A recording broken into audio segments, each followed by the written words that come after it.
wave function. So if you think of every system as being as having wave functions, which they all do, even particles are actually waves acting particle-like, according to people like Professor Dr. Sean Carroll. Um, the nature of, or the semantical nature of what time is has baffled people for thousands of years, but we have a wonderful model that fits the universe and conforms to the universe very nicely.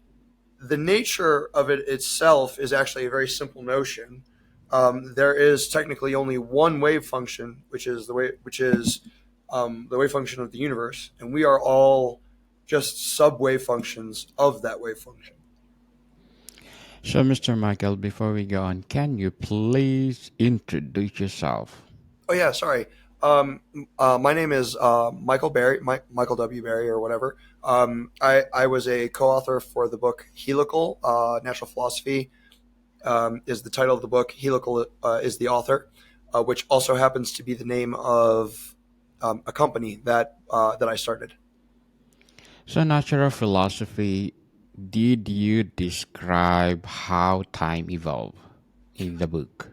Yeah, we built a model of the universe, and this is before we were able to talk to, or before we were able to intersect with Professor Dr. Neil Turok's left-handed chiral version, previous Aeon version of our universe, and our version basically starts from a quantum foam, and from that foam, a perturbation happens. It's just standard chaos theory. A perturbation happens, which normally it doesn't. Normally, perturbations aren't that big, but that's because they cancel each other out.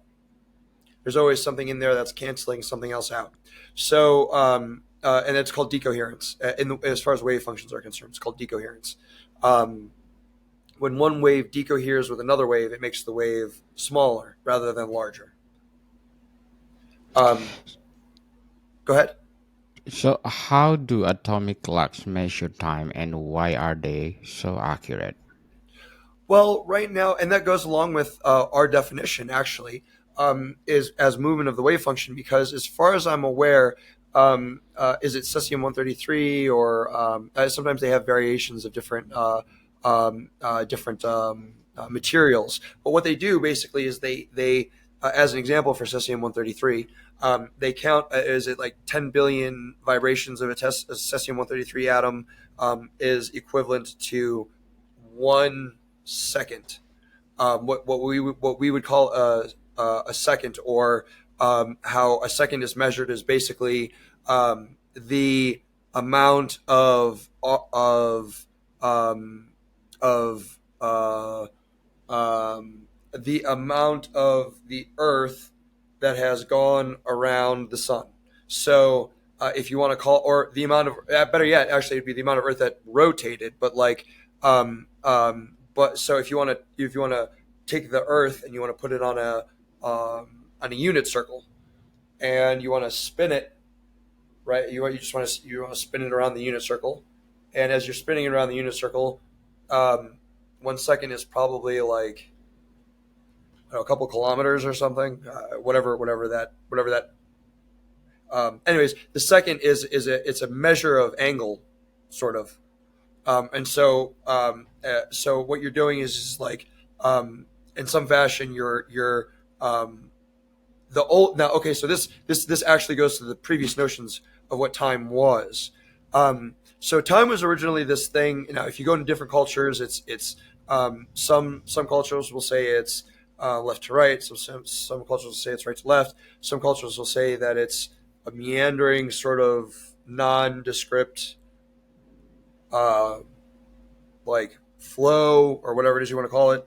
Um, but nonetheless, there used to be this notion, and nobody had a unified, or a cohesive, let's just say a coherent um, uh, notion of what time was. So they attributed it to like mythological stuff happening, or they attributed it to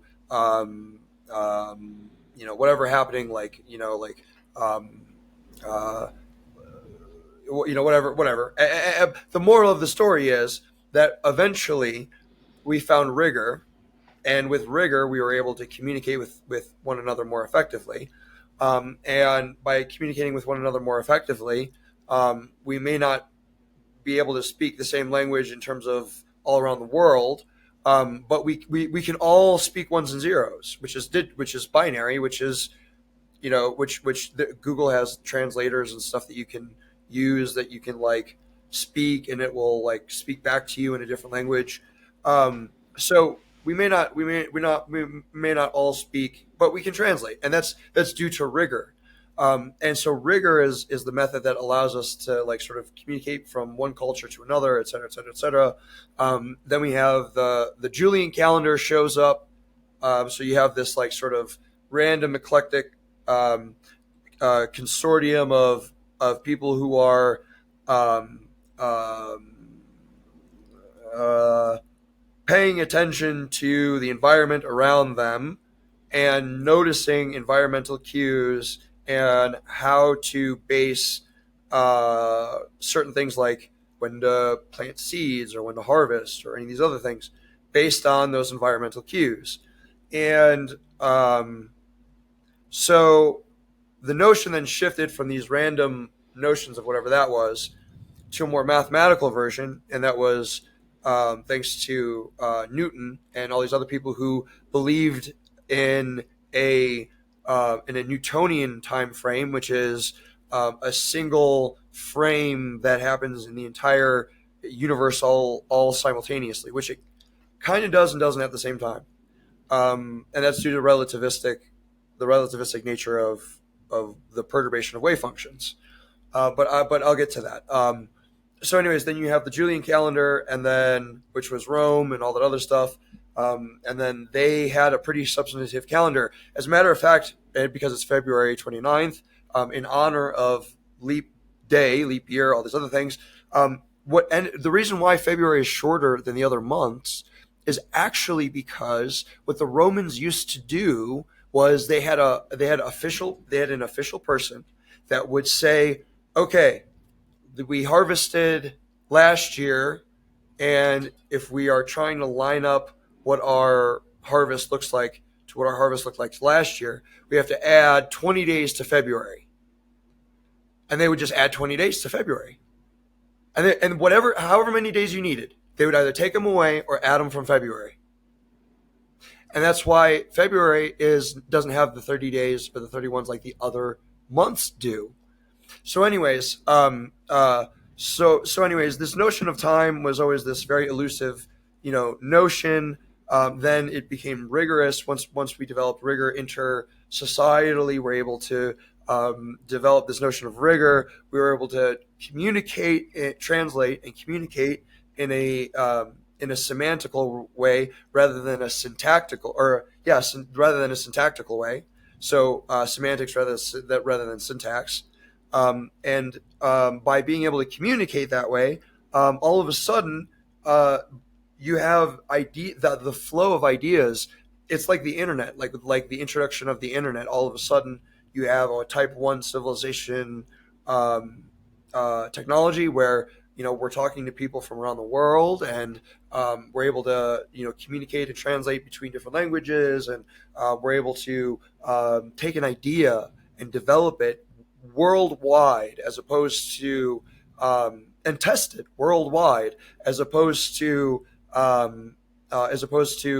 before we were limited to whatever a person could carry on a horse.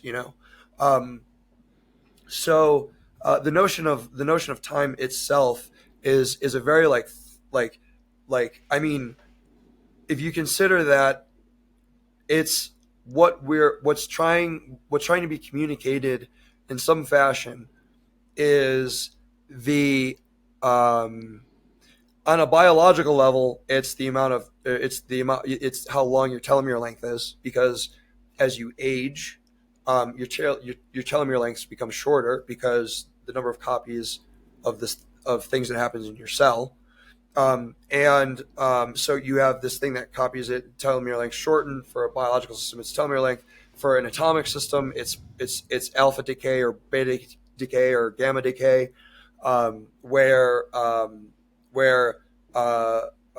where the system will release so much, or it produces energy in such a way that there's like a random amount of energy that's like a remainder, and that remainder turns into a an escaping proton or an escaping neutron or an escaping electron. Yeah, Very well said, Mr. Michael. But what is the theory of relativity and how does it affect our understanding of time? very good question. According to our model and our definition, movement of the wave function, and this is really where our model really, really does its magic, and that is, um, if you were to make a matrix, and you were to put inside of that matrix the gravitational constant, the local gravitational constant, the local electromagnetic waves that are interfering or commuting with whatever the wave propagation is that you're, the relativistic single wave that you're singling out. So it's like, you know how a sine wave goes up and down? If you were to take just the top part of one of those bumps all the way across the sine wave, that would be a single frame. So if you want to think of that as like a single frame, a relativistic frame. So as you watch that wave function now, and now as it expands, it's going to expand in 3 dimensions, and that's what the fourth dimension more or less is supposedly. If you listen to them, anyways, if you make a matrix, you do the gravitational constant, the local commuting force or the local commuting forces, the elaborated tensors as a dummy index, and I'm trying to think what the other one is. I'll look for it and I'll get it to you because it's in my phone.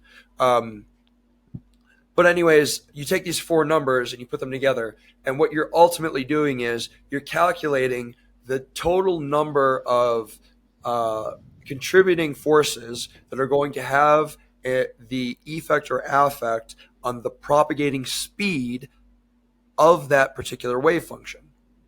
Now, most of what relativity says is that in a vacuum, now this is all conditional stuff. These are all conditional situations. They'll say speed of light in a vacuum, blah, blah, blah, blah, blah, blah. But the thing they don't tell you is that when it goes through water, oh, I mean, they tell you it if you ask, but the thing that's not communicated immediately is that when it passes through things like water, it slows down. The photons are actually slightly slower than 299, 792, 458 meters per second. Um, so the photon is bumping into other like hydrogen particles and oxygen particles. Actually, particles are really waves acting particle like, but I won't go into that right now. Anyways, the moral of the story is, if our definition of time is the definition that you're using for a model, which is movement of the wave function or propagation of the wave function, then what you're doing is you're setting time the uh, uh, as the operator that produces the fluctuation. Now, it's important to say that the reason where Emmy Noether and Ludwig Boltzmann, where they got it wrong, they got it wrong, was with this thought experiment. If you were to take a perfectly uniform singularity, perfectly uniform, or that is to say, without any defect, the distribution of energy is absolutely symmetrical in every capacity, and you were to take that and expand it into a thermal bath that is the same thermal state or a translatory thermal state to the singularity. As it expands, you're going to have a wave function without change. So you're going to have a singularity that expands into that thermal bath, but you won't. There's not. There's. I'll put it this way. There's next to nothing you can do as an observer, as a subsystem of that universe, that is going to be able to allow you to observe that particular gravitational wave or whatever it is, whatever you want to call that wave. And what that tells us is that wave functions are possible without change, without this notion of the Boltzmann version of, or actually it's Emmy Noether's version of, without Emmy Noether's version of change. And uh, uh, Amy Noether came. She wrote her proof on conservation of energy. That which there's actually a great there's a great colloquium by Professor Dr. Nikama. I'll have to look up the rest of the information. But it was a great lecture on Amy Noether. It was a great colloquium on Amy Noether. He goes through the math, the calculus, and anyways, the moral of the story is the place that she was fundamentally not fully correct was that change is not what defines time. Change is not what defines the system. It's not entropy. It's not configuration. It's not hidden information. It's not any of these other things. It's literally just the act of the wave function of the universe moving in a particular direction that's internally causing all of the wave functions to also internally move. That is what you would call time. And then with that definition, it all of a sudden it follows relativistic effects, because now you have the gravitational system that is slowing down the propagation of the light photon as it passes, or as it goes through. And here's a great way to be able to resolve the wave particle duality. If you think about an ocean, right? So if you're on the top of an ocean and you're in a boat, when water is in the ocean, it's acting like a quantum system. But when the boat hits the water and causes the water to spray in your face, it acts like a classical system. So if you think about like photons or whatever as being, they're all in the ocean, but when you're moving through the ocean, sometimes you'll deflect photons in different directions and stuff, and so as the waves in different directions and stuff, and so as a result of that, you have the waves that are acting particle-like, and that particle-like nature would be what we observe as droplets of water. You can quantize that by saying the smallest possible surface area for a hydrogen and for two hydrogens and one oxygen. So the smallest possible surface area for two hydrogen and one oxygen is going to be your quantization of what a drop is.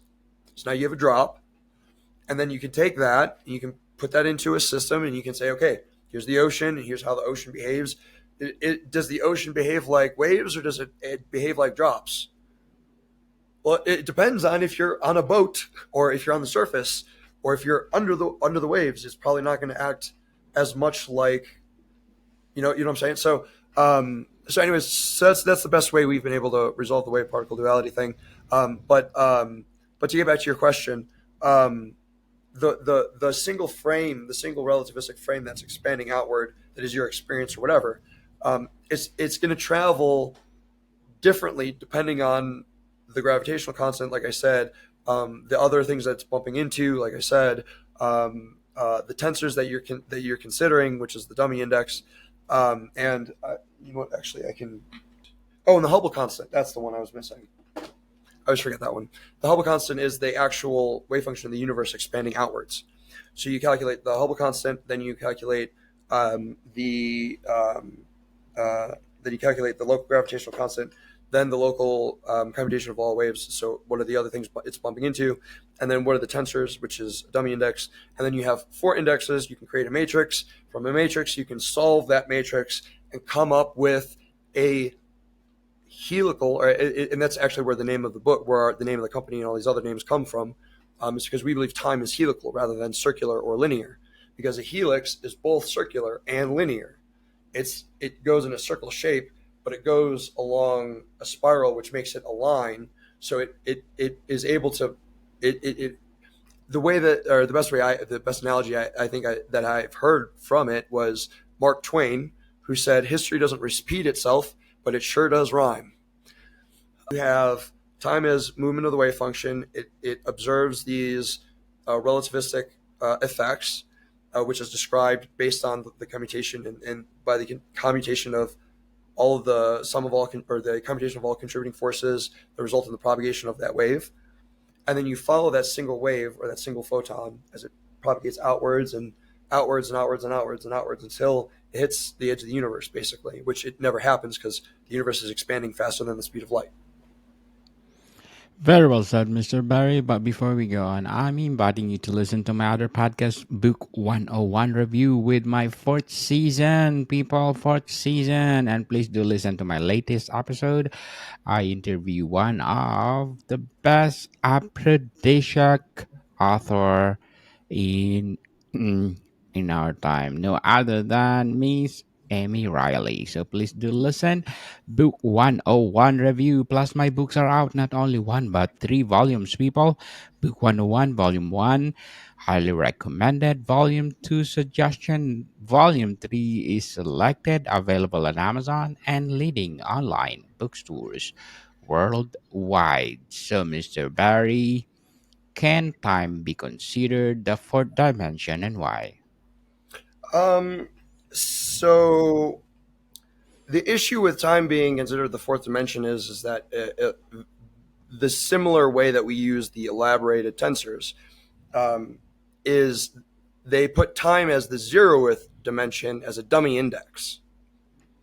So time being the convention that it is, if you look at the Einsteinian equation, which if I'm not mistaken is r mu nu minus 1/2 r g mu nu lambda or something to that effect equals mc squared or whatever, um, um, or that's the way that works out or whatever.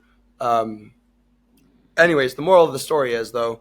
Um, uh, is that it's a dummy index. So the mu nu part of the r mu nu g mu nu is supposed to be this really really big index where it goes x y z, and then you put t on there, and then you have t. So you have x y z, you have t. It goes down this way, and then you have x x t y t z t y x y z, and you just go through all the permutations and all of the other. Basically what you do is you cancel out all of the and this is the current notion of time. You cancel out all the ones that don't work, and then after you cancel out all the ones that don't work, you're left with these four, which creates a matrix. And then those four are the Schwarzschild radius or the Schwarzschild solution for Einstein's r mu nu minus 1/2 rg mu nu lambda. Um, and Anyways, so when they talk about it being the fourth dimension, it's cheating.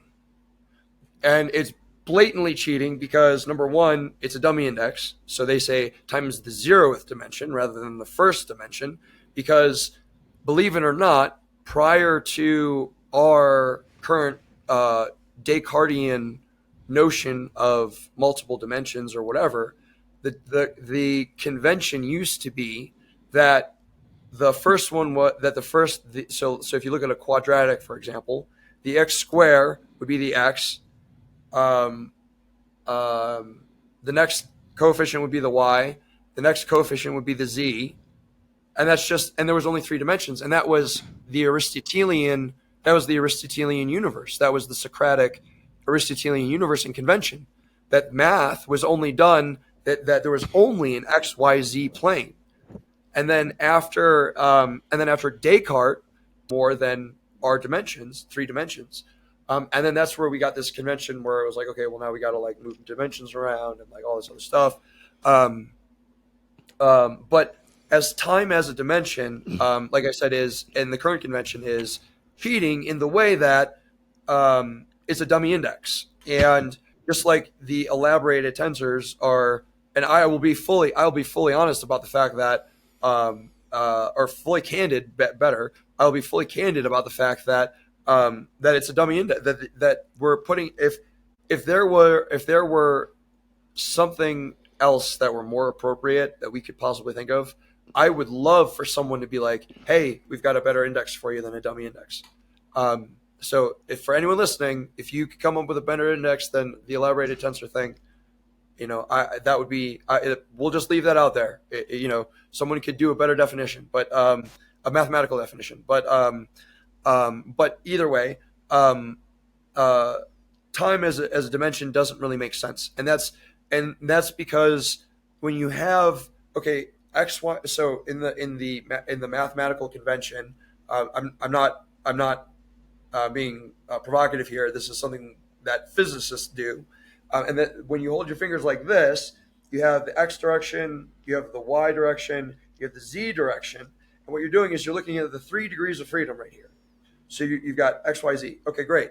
So you have your 3 degrees of freedom, and then time is supposed to be the movement of those 3 degrees of freedom.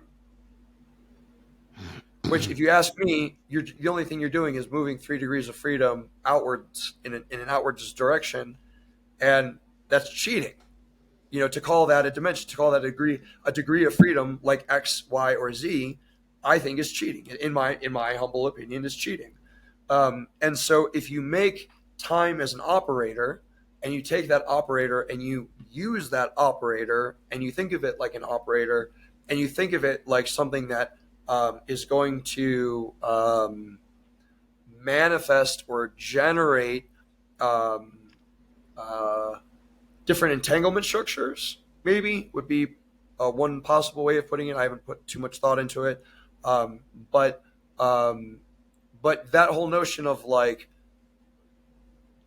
but that whole notion of like, of um, time being linear or even circular, is to us, we said, I believe it's both at the same time, and and when you look at a helix, that's what a helix is. It's both a circle and a line at the same time, and it's just like very similar to the way that the Earth goes around the sun goes around the Milky Way galaxy. The Milky Way galaxy is headed towards the Andromeda galaxy, so those two galaxies are headed we're headed towards each other, um, uh, and as all of those things are happening, as the Earth is going around, it's actually going it's going in a helical shape. Because the circle with the sun in the middle that you traditionally see, the is that maybe a Keplerian version of the planets, all that kind of stuff. Um, that's actually only from one perspective. That's only if you're looking down on the solar system. But if you look at the solar system from this direction, from like from the angle of the plane that's the Milky Way galaxy, as it spins around the Milky Way galaxy, it actually spins around like this, and the sun's in the middle, so the sun goes like this, and the Earth goes around like this. And so the interesting thing is you would think that this would be a circle. You would think that the Earth comes back to the same point it starts at, but because the sun is also moving around the galaxy, it's not returning to the same point that it was relativistically. Does that make sense? Makes sense. Makes sense, Mr. Michael, and very well said. So, how does quantum mechanics challenge our classical understanding of time? Oh, that's a really good question. As far as quantum mechanics is concerned, there's an issue what they call time parity. There's an issue that they call time parity, and that basically the problem right now with quantum mechanics is due to the Boltzmann definition of time. If you were to take a movie of a wave function, and you were to play it forwards, and you were to play it backwards, it would actually be different going backwards than forwards. So if the movie, so if you were to take a movie, so if you were to take a movie and you were to play it forwards, right, and you're watching it, you see somebody jump out of a exploding car. They jump out of the exploding car, and there's an explosion behind them. You would think that if you rewinded it, that the person would come from the car. But it's not a guarantee in quantum mechanics. The person could come from anywhere at that point.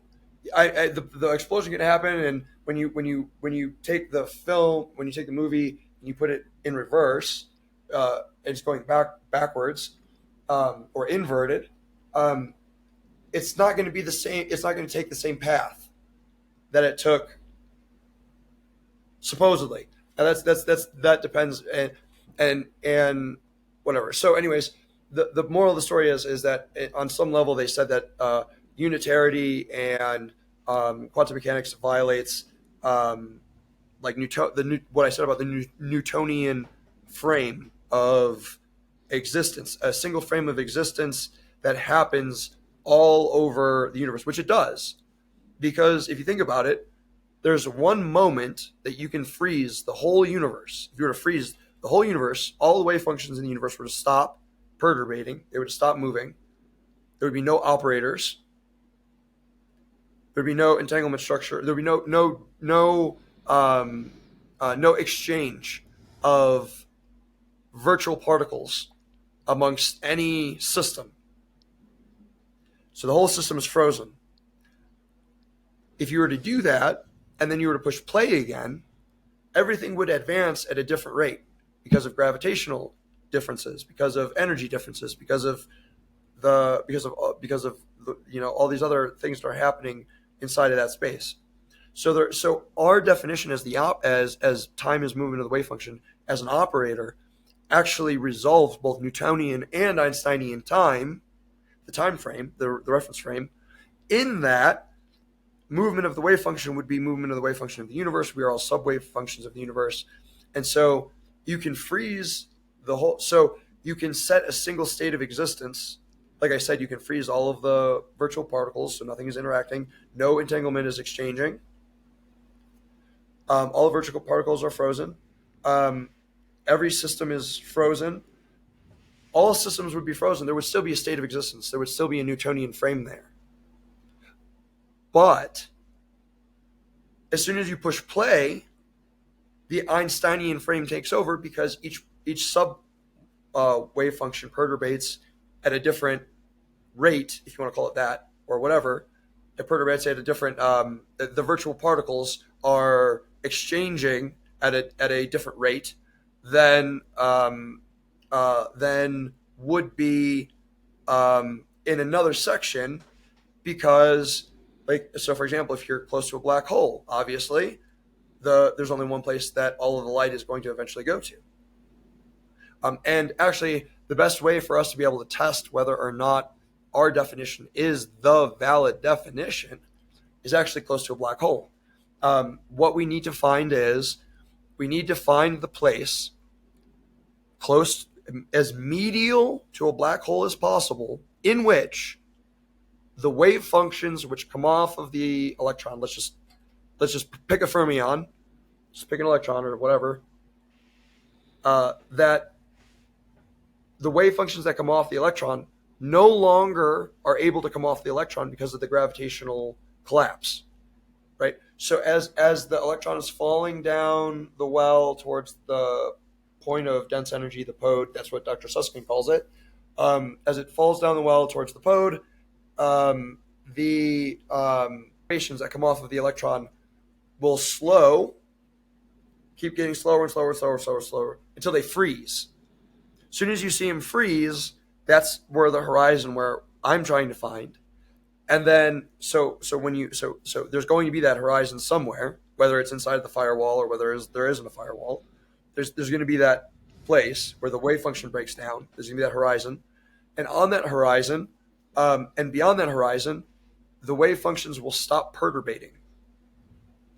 But that doesn't mean that's and are now, according to the current model, there's a place in a black hole where they say time becomes space and space becomes time. My conjecture is that's the border or the boundary of the singularity. Interesting, yes, Mr. Michael. Interesting thought about the universe and time. So if we sum up, what the importance of time in our time in the solar system that not governs the universe.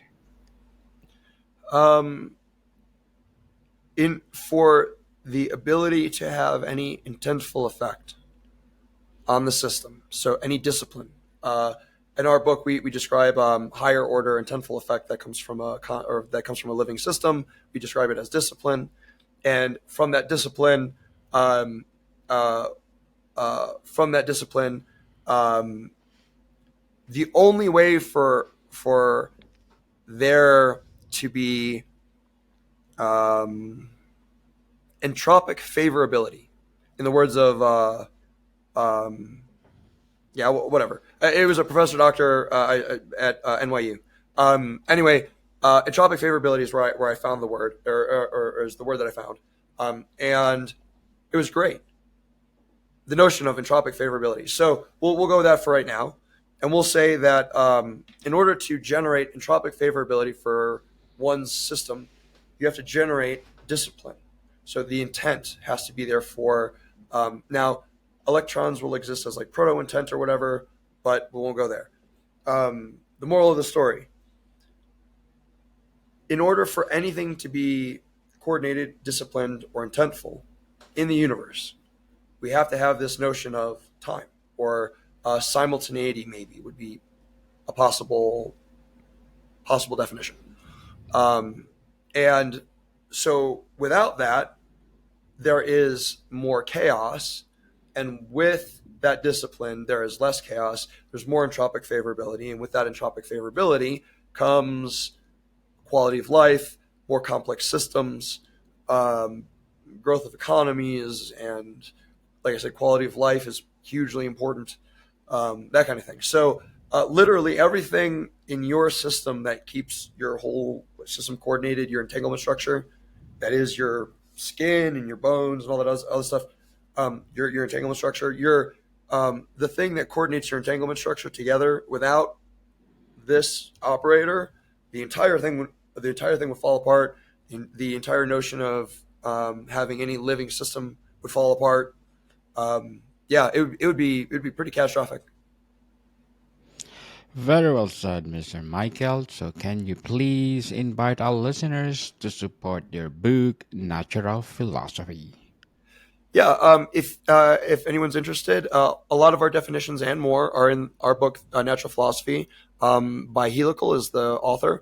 The It's 36 pages. It's a very short read. It's like $10, I think, on Amazon right now. Definitely worth at least picking up a copy and looking through. It's thought provoking, and it also explains what I hope will be the rest of existence for life. Yes, people, let's support Mr. Michael Berry or the Helical itself, because if you support them, more natural philosophy to come. Thank you. Mr. Barry, thank you for your time.